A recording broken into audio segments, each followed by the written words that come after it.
நம்முடைய அருகில் பார்த்தீங்கன்னாக்க பாரம்பரியமான சித்த வைத்தியர் மதிப்புக்குரிய கனகராஜ் ஐயா இருக்கார். ஐயா வணக்கம். வணக்கம். அது உங்களுடைய கையில் இருக்கிற என்ன மூலிகைங்க? இது என்ன பயன்பாட்டுக்கு பயன்படும்? இப்போ என்னோட கையில் இருக்கிறது பார்த்திங்க அப்படின்னா இதுதான் குப்பைக்கீரை அப்படின்றது. இந்த குப்பைக்கீரை பார்த்திங்க அப்படின்னா எளிதாக எல்லாருக்கும் கிடைக்கக்கூடியது. ஓகே. இது அதாவது குடலில் இருக்கக்கூடிய கழிவுகளை வெகு எளிதாக வெளியே தள்ளக்கூடிய சக்தி இதுக்கு இருக்குது.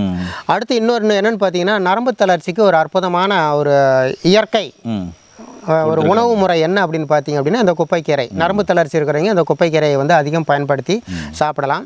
அன்னைக்கு மக்களோட பிரதான உணவாக என்ன இருந்ததுன்னு பார்த்தீங்கன்னா கீரை வகைகள் தான் இருந்தது. பண்ணைக்கீரை, குப்பைக்கீரை அல்லது வேறு ஏதாவது மிளகு தக்காளி கீரை, இது மாதிரி கீரை வகைகள் தான் மக்களோட பிரதான உணவாக இருந்தது. காய்கறிகள்லாம் இப்போ இடையில் வந்து புகுந்துக்கிடுச்சு.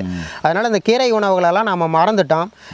ஒரு ஆரோக்கியமான வாழ்க்கை வாழணும் அப்படின்னா வாரத்தில் ஒரு குறைந்தபட்சம் ஒரு 4 நாளைக்காவது கீரை சார்ந்த உணவுகள், கீரை பொரியல், துவையல், கடைசல் இது மாதிரி எடுத்துக்கிறது ரொம்ப நல்லது. இதில் வந்து நிறைய தாது சத்துக்கள் இருக்குது. பொதுவாக எந்த கீரையாக இருந்தாலும் அதில் தாது சத்துக்கள், மினரல்ஸ் நிறைய இருக்குது. அதனால் மக்களுக்கு வந்து ஒரு அதிக பயனை தரக்கூடியது கீரை வகைகள். காய்கறிகளை விட கீரை வகைகள் ரொம்ப சிறந்தது. இதை பற்றி நீங்கள் கொஞ்சம் சொன்னால் நல்லாயிருக்கும். கண்டிப்பாங்க ஐயா. நேரில் பார்த்தீங்கன்னா இதுக்கு பேர் குப்பைக்கீரைன்னு சொல்லுவாங்க. நீங்கள் கூகுளில் குப்பைக்கீரை அப்படின்னு போட்டிங்கன்னாவே இதனுடைய ஃபுல் ஹிஸ்ட்ரியும் மருத்துவ குணமும் பயன்கள் எல்லாமே வந்துடும். முழுக்க நம்முடைய முன்னோர்கள் நிறைய கீரைகளை பயன்படுத்தினாங்க. அதே மாதிரி பல கீரைகள் பயன்படுத்துவாங்க.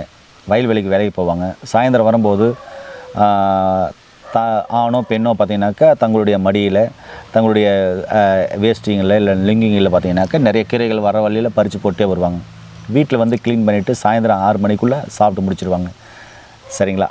அதில் இந்த கீரை வந்து பிரதானமாக இருந்தது. இது எதுக்காக சேர்த்துனாங்க அப்படின்னு சொன்னால், ஐயா சொன்ன மாதிரி அந்த காலத்தில் வயல்வெளி வேலை செய்யும்போது என்ன பூச்சி கடிக்குதுன்னு தெரியாது, என்ன புழு கடிக்குதுன்னு தெரியாது, இல்லை நாட்டு வாக்காளி அப்படின்னு சொல்லுவாங்க, அருமா நடுத்தறிக்கைன்னு சொல்லுவாங்க. இது மாதிரிலாம் ஒரு சில பூச்சிகள் ஜந்துகள் கடிச்சிரும். ஒரு வேளை பாம்புகளே கூட கடிச்சிரும். அந்த விஷயங்கள் பார்த்திங்கனாக்கா அவங்களோட உடலில் இருக்கும். பாம்பு கடிச்சு தான் ஒரு சில விஷம் இல்லாத பாம்புகளாக இருக்குது. அதனால் சொல்ல வரேன். இப்போது விஷம் கடித்த பாம்புகளுக்கு கண்டிப்பாக சிகிச்சை தேவை. இப்போ காணா கடின்னு சொல்லுவாங்க. அந்த பூச்சிகள் என்ன கடிச்சுன்னு தெரியாமல் இருக்கு இல்லையா, அந்த பூச்சிகளுடைய விஷத்தை வந்து இது முற்றிலுமாய் வேறறுத்துரும், எடுத்து போட்டுரும்.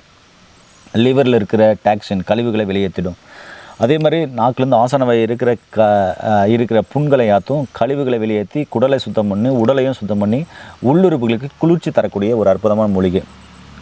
நிறைய நரம்பு வீக்னஸோடு இருப்பாங்க. நரம்பு வீக்னஸ் இருக்கிறதுனால உடம்பெல்லாம் வலிக்குதுவாங்க. அப்படிப்பட்டவங்களுக்கு தொடர்ந்து இந்த கீரையை கொடுக்கும்போது நரம்புகள் வலிமையாயிடும்.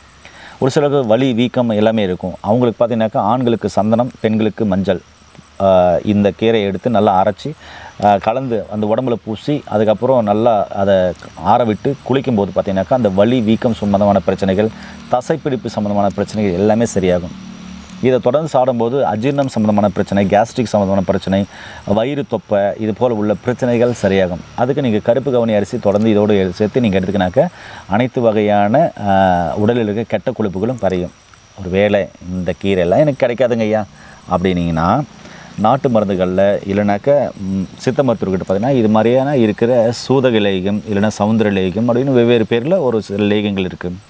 இந்த லேகியங்களில் என்ன இருக்கும் அப்படின்னு சொன்னாக்கா பூண்டு, பெருங்காயம், மற்ற மூலிகைகள், அதுக்கப்புறம் பார்த்திங்கனாக்கா நாட்டு சக்கரை, இது போல் உள்ள நிறைய மூலிகைகள் இருக்கிறதுனால இதே காலை நைட்டு பார்த்திங்கன்னா ஒரு சுண்டக்காய் சைஸ்க்கு சாப்பிட்டு சுடுதண்ணி குடிச்சிட்டு வந்திங்கன்னா அஜீர்ணம் சம்மந்தமான பிரச்சனை, மலச்சிக்கல் சம்மந்தமான பிரச்சனை, அப்புறமா வயிறு திம்முன்னு இருக்கிறது, வயிறு வீங்கிக்கிறது, யாப்பமே வராமல் இருக்கிறது, அதுக்கப்புறம் பார்த்திங்கன்னா இங்கலத்துனா ஏப்புன்னு ஏப்பம், அங்கலத்துனா ஏப்புன்னு ஒரு ஏப்பம், அப்புறமா சூதக வாய்வு சம்மந்தமான அனைத்து பிரச்சனைகளையும் சரி பண்ணக்கூடிய ஒரு அற்புதமான மூலிகை தான் பார்த்திங்கன்னா இந்த சூதக லேகியம் இல்லைனா சவுந்தர லேகியம் அப்படின்னு சொல்லிட்டு சொல்ல போகிற லேகியம்.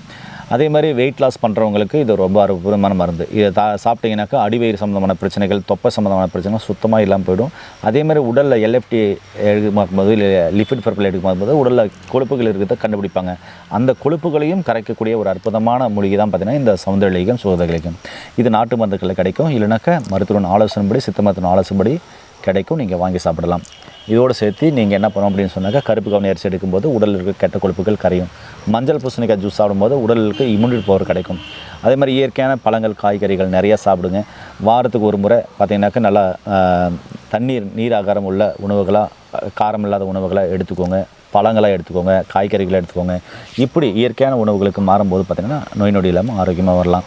அற்புதமான தகவலை ஐயா கொடுத்துருக்காரு. ரொம்ப நன்றிங்கய்யா. வணக்கம். மீண்டும் இன்னொரு அருமையான பதிவில் உங்கள் அனைவரை சந்திக்கும் வரை உங்களிடத்திலிருந்து விடைபெறுவது உங்கள் குடும்பத்தில் ஒருவனாக உங்கள் அன்பு சோனாரிதாஸ். நன்றி, வணக்கம். வணக்கம் ஐயா. வணக்கம்.